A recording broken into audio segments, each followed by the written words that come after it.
اگر کسی کو تکلیف دے کر بھی اچھے سے سو لیتے ہوں تو اپنے ضمیر کا جنازہ پڑھ لو، کیونکہ وہ وفات پا چکا ہے۔ کچھ لوگ اکیلے ہو جانے کے خوف سے بے قدرے لوگوں کے ساتھ بندھے رہتے ہیں۔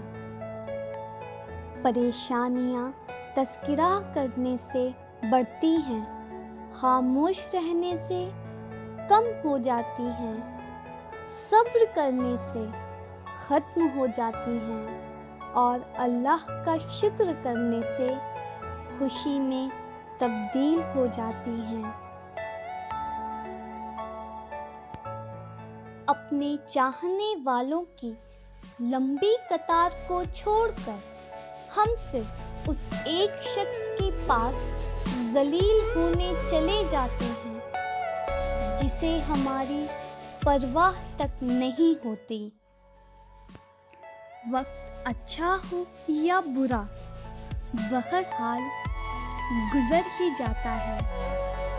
انسان کو خدا تب یاد آتا ہے جب وہ درد کا مارا ہو، غرض کا مارا ہو یا پھر مرض کا مارا ہو۔ بحیثیت قوم ہمارا ایک بڑا المیہ ہے۔ ہم وہ لوگ ہیں جو سوچ بدلنا چاہتے ہیں مگر دوسروں کی۔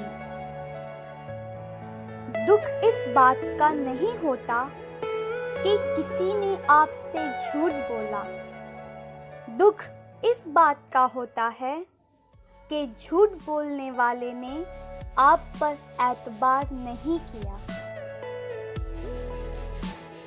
اچھے وقت میں شکر اور سخاوت اور برے وقت میں صبر اور قناعت کرتے رہنا صالحین کی نشانی